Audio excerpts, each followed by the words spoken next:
अस्सलाम वालेकुम। Chapter number 2 enzymes हमारा कंप्लीट हो चुका है। अब आज की वीडियो से हम स्टार्ट करेंगे chapter number 3 cell structure and function. जो फर्स्ट 2 चैप्टर हमने डिस्कस किए वो ज़ूलॉजी का पार्ट थे और चैप्टर नंबर 3 इंक्लूड है बॉटनी में। तो ये बॉटनी सेक्शन का हमारा फर्स्ट चैप्टर है। इस चैप्टर में हम सेल के बारे में पढ़ेंगे। सेल है क्या, उसका स्ट्रक्चर कैसा है, सेल हमारी बॉडी में क्या फंक्शन परफॉर्म कर रहा है, तमाम बातें इसमें हम सेल के बारे में करेंगे। अच्छा, अब हमने बायो की कुछ ब्रांच डिस्कस की थी इन क्लास 9, ठीक है, जिसमें से एक ब्रांच थी साइटोलॉजी। साइटोलॉजी वो ब्रांच है बायो की जिसमें हम सेल का स्ट्रक्चर और उसके फंक्शन के बारे में डिटेल में पढ़ते हैं।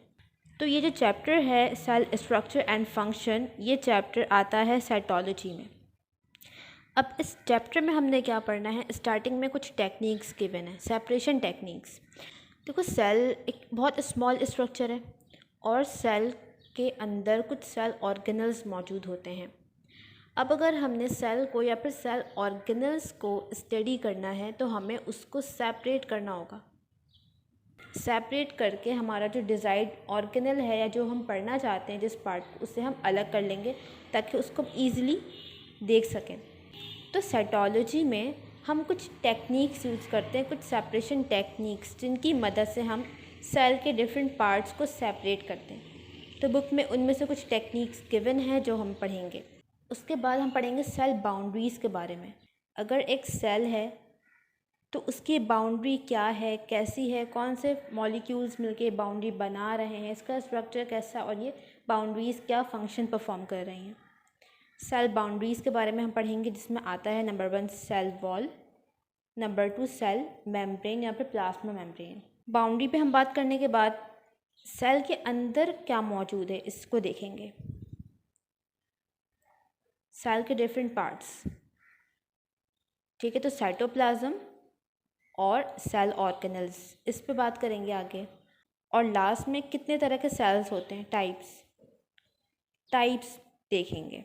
ये चैप्टर लेंदी चैप्टर है, कोशिश करेंगे कि इसको इजी वे में समझें। सेपरेशन टेक्निक्स हम लास्ट में पढ़ेंगे। आज की वीडियो में हम इंट्रोडक्शन देखेंगे सेल का और सेल वॉल को डिस्कस करेंगे। नाउ चैप्टर हम स्टार्ट करेंगे सेल की डेफिनेशन से। डेफिनेशन क्या है कि it is a basic structural and functional unit of living organism. इस डेफिनेशन में 2 पॉइंट्स हैं। पहला पॉइंट ये है स्ट्रक्चरल यूनिट। यूनिट का मतलब होता है स्मॉलेस्ट पार्ट, मतलब वो पार्ट जिससे मिलके कोई लार्ज स्ट्रक्चर बनेगा। तो सेल क्या स्ट्रक्चरल यूनिट है, इसका मतलब कि किसी भी लिविंग ऑर्गेनिज्म का जो स्ट्रक्चर बना है वो किससे मिलके बना है, सेल से। स्ट्रक्चरल यूनिट मतलब वो स्मॉल पार्ट जिससे मिलके किसी भी लिविंग ऑर्गेनिज्म का पूरा स्ट्रक्चर बन रहा है, उससे हम क्या कहते हैं, सेल। दूसरी बात है फंक्शनल यूनिट। फंक्शनल यूनिट का क्या मतलब है कि बॉडी में बहुत से डिफरेंट फंक्शन हो रहे हैं, मेटाबॉलिज्म हो रहा है, तो वो स्मॉल एरिया जहाँ पर फंक्शन हो रहा है या वो स्मॉलेस्ट पार्ट जो फंक्शन परफॉर्म कर रहा है बॉडी में, वो क्या कहलाता है, सेल।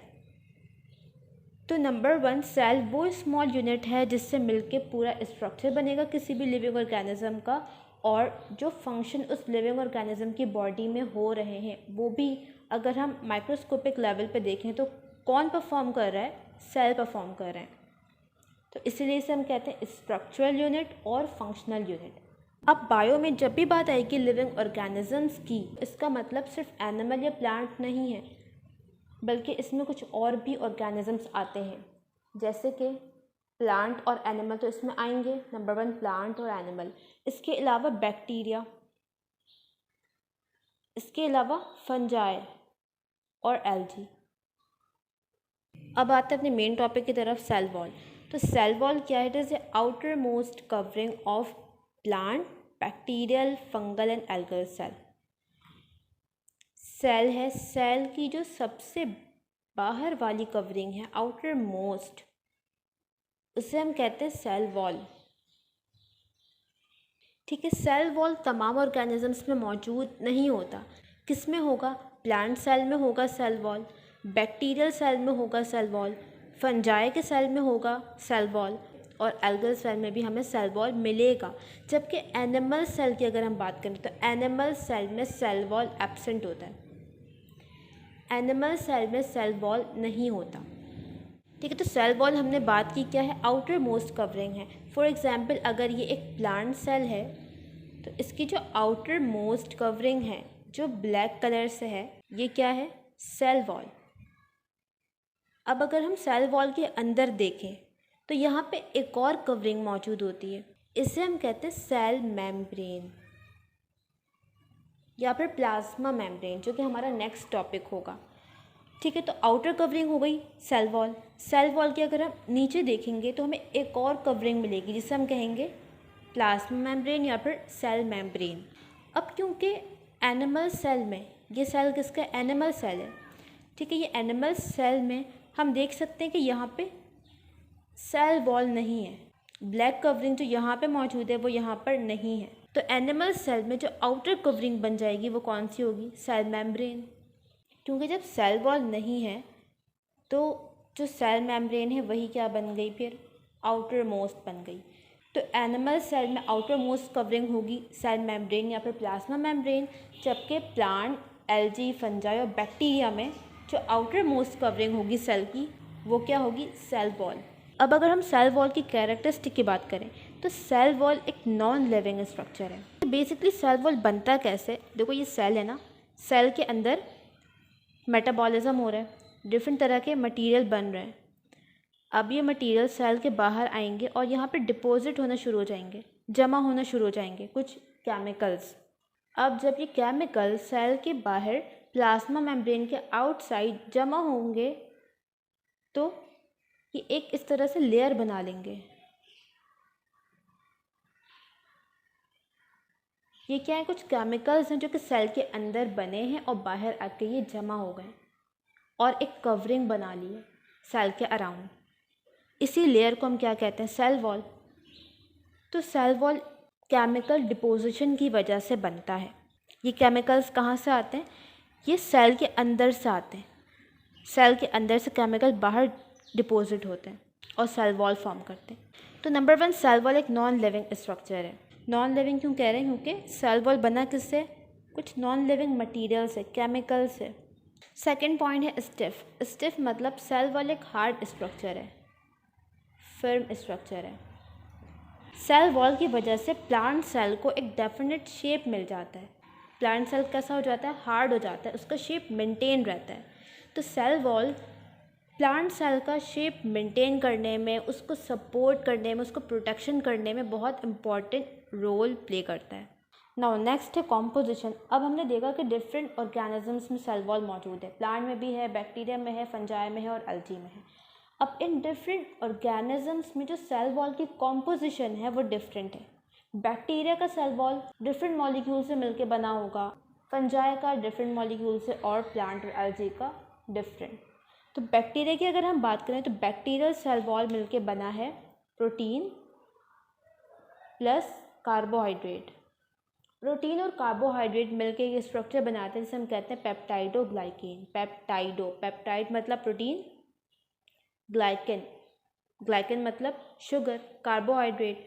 तो पेप्टाइडोग्लाइकेन से मिलके बना है बैक्टीरिया का सेल वॉल। पेप्टाइडोग्लाइकेन क्या है, प्रोटीन प्लस कार्बोहाइड्रेट। फंजाई की अगर हम बात करें तो फंजाई का सेल वॉल बना है काइटिन से। काइटिन क्या है, एक पॉलीसेक्राइड है, हम चैप्टर नंबर 1 में पढ़ चुके हैं। काइटिन क्या है, पॉलीसेक्राइड, कार्बोहाइड्रेट है। और प्लांट और एल्गी का सेल वॉल बना है सेल्यूलोज से, मेनली सेल्यूलोज से। इसके अलावा भी कुछ और केमिकल्स इसमें मौजूद होते हैं। सेल्यूलोज भी क्या है, एक पॉलीसेक्राइड है। तो यहाँ पर हमने सेल वॉल की कॉम्पोजिशन देखी इन डिफरेंट ऑर्गेनिजम्स। अब हम डिस्कस कर रहे हैं प्लांट सेल वॉल। बैक्टीरियल और फंगल सेल वॉल को हम आगे सेपरेट चैप्टर में डिस्कस कर लेंगे। यहाँ पे हम मेनली बात करेंगे प्लांट सेल वॉल के बारे में। अब प्लांट सेल वॉल पे अगर हम बात करें तो ये आउटर मोस्ट कवरिंग होगी प्लांट सेल की। प्लांट सेल वॉल को हम मज़ीद 3 लेयर्स में डिवाइड कर सकते हैं। प्लांट सेल वॉल की मज़ीद 3 लेयर्स हैं, कौन सी है, middle lamella number 1, number 2 primary cell wall, number 3 secondary cell wall. Middle lamella और प्राइमरी सेल वॉल हमें हर सेल में मिलेगी, हर प्लांट सेल में मिलेगी, लेकिन जो सेकेंडरी सेल वॉल है ये हमें हर प्लांट सेल में नहीं मिलेगी। किस सेल में मिलेगी वो हम आगे बात करेंगे, ठीक है। अच्छा, अब ये हमने जो लिखा है ये हमने लिखा है फ्रॉम आउटसाइड टू इनसाइड, मतलब कि मिडिल लेमेला सबसे बाहर होगा, उसके नीचे प्राइमरी सेल वॉल, देन उसके अंदर सेकेंडरी सेल वॉल। तो ये आउटसाइड टू इनसाइड है। यहाँ पर जो ग्रीन कलर का स्ट्रक्चर है ये क्या होगा, middle lamella, black structure primary cell wall और ब्लू सेकेंडरी सेल वॉल। अब पहले हम बात करेंगे मिडिल लेमेला के बारे में। तो मिडिल लेमेला क्या है, आउटर मोस्ट लेयर है सेल वॉल की। सेल वॉल की लेयर्स में से आउटर मोस्ट कौन सी है, मिडिल लेमेला। मिडिल लेमेला है सीमेंटिंग लेयर। देखो जैसे हम ब्लॉक्स रखते हैं, 2 ब्लॉक्स, और उसके दरम्यान में हम क्या करते हैं, सीमेंट लगाते हैं ताकि ये जो ब्लॉक्स हमने रखे हैं ये स्टिक हो जाए, ठीक है, एक साथ जुड़ जाए। बिल्कुल सेम काम है मिडिल लेमेला का। मिडिल लेमेला 2 प्लांट सेल के दरमियान में मौजूद होगा। इसका काम क्या होगा, प्लांट सेल वॉल को आपस में एक साथ जोड़ कर रखना ताकि वो अलग ना हो जाए। यहाँ पर इस डायग्राम में देख सकते हो, फर्स्ट जो ग्रीन कलर का स्ट्रक्चर है ये क्या है, मिडिल लेमेला है। ये प्लांट सेल्स हैं 1 2 3, मिडिल लेमेला इन सेल्स के दरमियान मौजूद है, ठीक है। और ये क्या कर रहा है, इन 2 सेल्स को एक साथ रख रहा है ताकि ये अलग ना हो। तो इसका काम है लाइक सीमेंट, इसे हम कहते हैं सीमेंटिंग लेयर। नेक्स्ट है कॉमन बिटवीन 2 सेल्स। अब ये 2 सेल्स को कंबाइन कर रहा है ना, तो ये जो लेयर है, ये एक लेयर, ये इन 2 सेल्स में कॉमन है। ये लेयर इस सेल के साथ भी है और इस सेल के साथ भी है, तो मिडिल लेमेला कॉमन होगा 2 सेल्स में। अब इस डायग्राम में देखो, ये जो ग्रीन स्ट्रक्चर है पूरा, ये क्या है, मिडिल लेमेला। अब यहाँ पर ये सेंट्रल लाइन देखो, मिडिल लेमेला, ये सेंट्रल पार्ट, ये जो सेंट्रल लेयर है मिडिल लेमेला की, ये इस सेल के साथ भी है और इस सेल के साथ भी है। इसी तरह से जो ये ऊपर वाली लेयर है ये इस सेल के साथ भी है और इसके ऊपर जो दूसरा सेल होगा उसके साथ भी है। तो मिडिल लेमेला कॉमन होगा बिटवीन 2 सेल्स। तो मिडिल लेमेला की एक लेयर 2 सेल्स के दरमियान कॉमन होगी। अगर हमने मिडिल लेमेला को हटा दिया, डिज़ोल्व कर दिया, तो क्या होगा, जो दोनों सेल्स हैं वो अलग हो जाएंगे, सेपरेट हो जाएंगे, क्योंकि इसका काम क्या था, सेल को ज्वाइन करके रखना। अब मिडिल लेमेला अगर ख़त्म हो गई, डिज़ोल्व हो गई, तो सेल सेपरेट हो जाएंगे। अब सेल वॉल की हर लेयर की कॉम्पोजिशन डिफरेंट है। अगर हम बात करें मिडिल लेमेला की, तो मिडिल लेमेला बना है पैक्टिन से। इस पैक्टिन के साथ कैल्शियम और मैग्नीशियम भी अटैच हो जाते हैं और ये बना लेता है कैल्शियम और मैग्नीशियम पैक्टेट। पैक्टिन एक स्टिकी सब्सटेंस है, स्टिक करेगा, ज्वाइन करेगा 2 चीज़ों को। तो मिडिल लेमेला में क्या मौजूद है, पैक्टिन, और मिडिल लेमेला का काम क्या है, 2 सेल्स को ज्वाइन करना।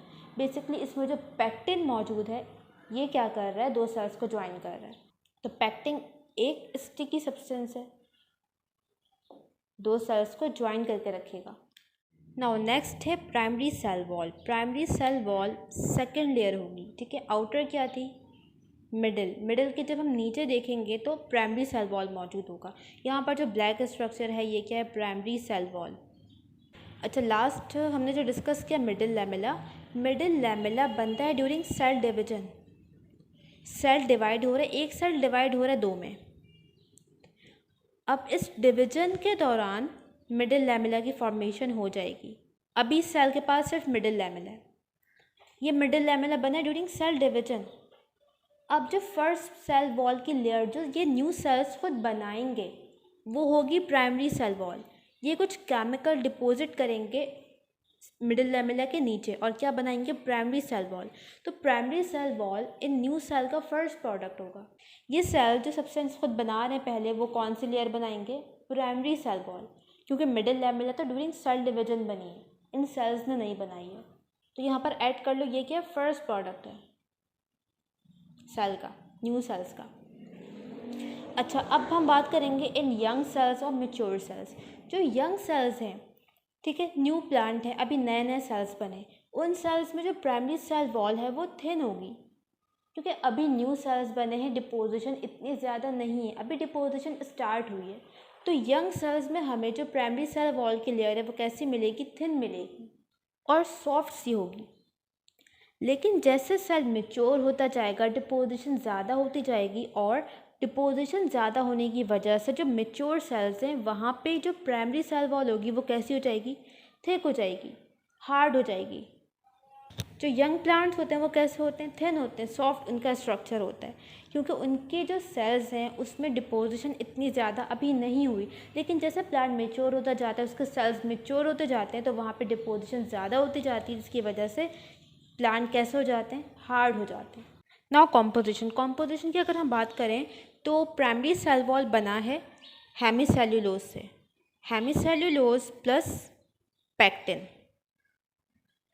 देखो इसमें जो हेमीसेल्यूलोज के फाइबर्स हैं, ठीक है, सेल्यूलोज के जो फाइबर्स हैं ये इस तरह से क्रिस क्रॉस मैनर में अरेंज होंगे, जिसकी वजह से जो सेल वॉल है प्राइमरी सेल वॉल, इसको स्ट्रेंथ मिल जाएगी, ये ज़्यादा स्ट्रॉन्ग होगा। तो ये हेमीसेल्यूलोज के फाइबर्स आ गए, और यहाँ पे साथ में क्या है, पैक्टिन भी मौजूद है। तो पैक्टिन प्लस हेमीसेल्यूलोज किसी कॉम्पोजिशन हो गई प्राइमरी सेल वॉल की। यहाँ पर इस डायग्राम में देख सकते हो, यहाँ जो ये क्रिस क्रॉस स्ट्रक्चर बना हुआ है ये क्या है, ये सेल्यूलोज के फाइबर्स हैं जो इस तरह से क्रिस क्रॉस मैनर में अरेंज है, और इसके साथ ही साथ यहाँ पर क्या होगा, पैक्टिन भी होगा। नाउ नेक्स्ट है secondary cell wall. Secondary cell wall plant cell wall की इनर मोस्ट लेयर होगी, ये मौजूद होगी बिटवीन प्राइमरी सेल वॉल और प्लाज्मा मेम्ब्रेन, ठीक है, ये क्या है, secondary cell wall.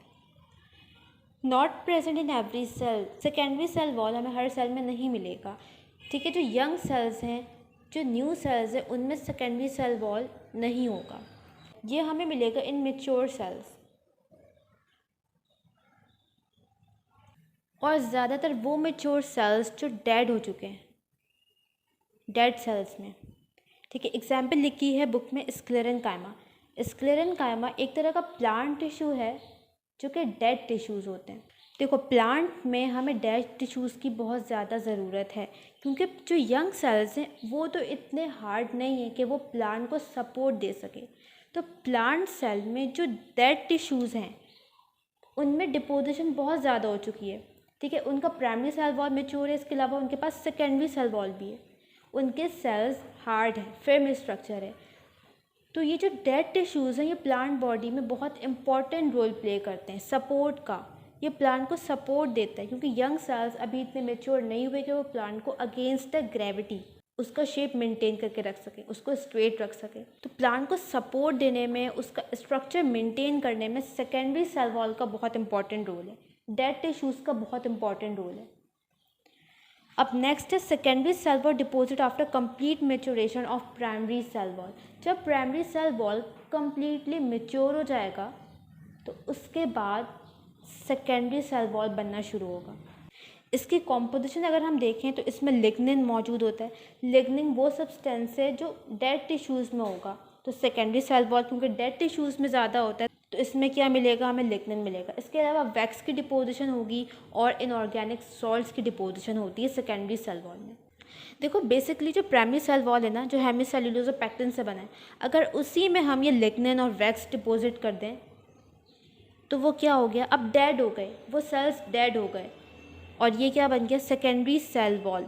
Secondary cell wall हमें मिलता है, जैसे हमने बात की, स्क्लेरेनकाइमा टिश्यूज़ में, जाइलम वेसल्स में, ट्रैकीड्स में, ठीक है। ये क्या है, डेड टिश्यूज़ हैं। जाइलम वेसल का वैसे काम होता है वाटर ट्रांसपोर्ट, लेकिन जब जाइलम वेसल में लिग्निन की डिपोजिशन हो जाती है तो जाइलम वेसल ब्लॉक हो जाता है और इसका वाटर ट्रांसपोर्ट का काम ख़त्म हो जाता है। अब ये जाइलम वेसल ब्लॉक हो चुका है, वाटर ट्रांसपोर्ट नहीं कर सकता, तो अब ये क्या फंक्शन करेगा, ये प्लांट को सपोर्ट देगा। और क्योंकि सपोर्ट भी प्लांट के लिए बहुत ज़्यादा इम्पॉर्टेंट है, क्योंकि उसने अगेंस्ट द ग्रेविटी अपना शेप मेंटेन करना, स्टैंड करना। अब एक टर्म हमारे पास है प्लाज्मोडेस्माटा। प्लाज्मोडेस्माटा क्या होता है, ये प्लांट सेल वॉल है, इसमें कुछ ओपनिंग्स होती हैं, ठीक है। ये दूसरा सेल है, इसमें क्या होगी, ओपनिंग होगी प्लांट सेल वॉल में। इन होल्स को हम कहते हैं प्लाज्मोडेस्माटा। इन ओपनिंग्स के ज़रिए, इन होल्स के ज़रिए क्या होता है, दो सेल्स के दरमियान कम्युनिकेशन हो सकता है। इस सेल का कुछ मटेरियल इस सेल में जा सकता है, ठीक है, और इस सेल से कुछ मटेरियल इस सेल में जा सकता है। तो दो सेल्स कम्युनिकेट करते हैं थ्रू प्लाज्मोडेस्माटा। फॉर एग्जांपल इस सेल में वाटर की कमी हो गई है, वाटर नहीं है, और इस सेल में वाटर मौजूद है, तो यहाँ से क्या होगा, इस प्लाज्मोडेस्माटा के थ्रू वाटर इस सेल में आएगा। तो ये फंक्शन है प्लाज्मोडेस्माटा का। नेक्स्ट हम बात करें about function of cell wall. Function हमने देखा कि ये रिजिड स्ट्रक्चर है, हार्ड स्ट्रक्चर है, तो ये प्लांट सेल को सपोर्ट देगा। जैसे हमारी बॉडी में स्केलेटन है ना, जो हमें सपोर्ट देता है, हमारा शेप मेंटेन करता है, हमें अगेंस्ट द ग्रेविटी खड़ा रहने में हेल्प करता है, उसी तरह से प्लांट के पास क्या है, स्केलेटन तो नहीं है बट सेल वॉल है, उसके सेल को एक प्रॉपर शेप दे रहा है, शेप मेंटेन करके रख रहा है, सपोर्ट दे रहा है, इसके अलावा प्रोटेक्ट कर रहा है, प्रोटेक्शन प्रोवाइड कर रहा है। सेल के अंदर जो सेल मेम्ब्रेन है, सेल ऑर्गेनल्स हैं, न्यूक्लियस है, साइटोप्लाज्म है, उन तमाम स्ट्रक्चर्स को प्रोटेक्शन दे रहा है। इसके अलावा सेल वॉल एक हाइड्रोफिलिक स्ट्रक्चर है, ये वाटर मॉलिक्यूल्स को अट्रैक्ट करता है अपनी तरफ, वाटर मॉलिक्यूल को अट्रैक्ट करता है और अट्रैक्ट करके वाटर मॉलिक्यूल को सेल के अंदर ट्रांसपोर्ट करता है, क्योंकि अंदर क्या हो रहा है, मेटाबॉलिज्म हो रहा है, फोटोसिंथेसिस हो रही है, जिसके लिए वाटर की नीड है प्लांट को। तो सेल वॉल वाटर मॉलिक्यूल्स को अट्रैक्ट करता है और उसको पास करता है अंदर, ताकि वो मेटाबॉलिज्म में पार्ट ले सके। सेल वॉल एक परमिएबल स्ट्रक्चर है। परमिएबल का मतलब होता है वो चीज़ जो तमाम चीज़ों को पास होने दे, मतलब कोई भी मॉलिक्यूल हो, किसी भी नेचर का हो, वो इस सेल वॉल को क्रॉस करके सेल के अंदर जा सकता है। परमिएबल का ये मतलब है। परमिएबिलिटी मीन्स कि कोई स्ट्रक्चर कितना मॉलिक्यूल्स को अलाउ कर रहा है पास होने के लिए। कुछ स्ट्रक्चर्स ऐसे होते हैं जो हर मॉलिक्यूल को अलाउ नहीं करते पास होने के लिए, वो सिर्फ कुछ ख़ास मॉलिक्यूल्स को अलाउ करते हैं कि वो उसको क्रॉस करके पास हो जाए। जबकि सेल वॉल क्या है, कम्प्लीटली परमिएबल, ये हर तरह के मॉलिक्यूल को खुद से पास होने देगा। तो यहाँ पे हमारा सेल वॉल का टॉपिक कंप्लीट होता है। नेक्स्ट हम करेंगे सेल मेम्ब्रेन।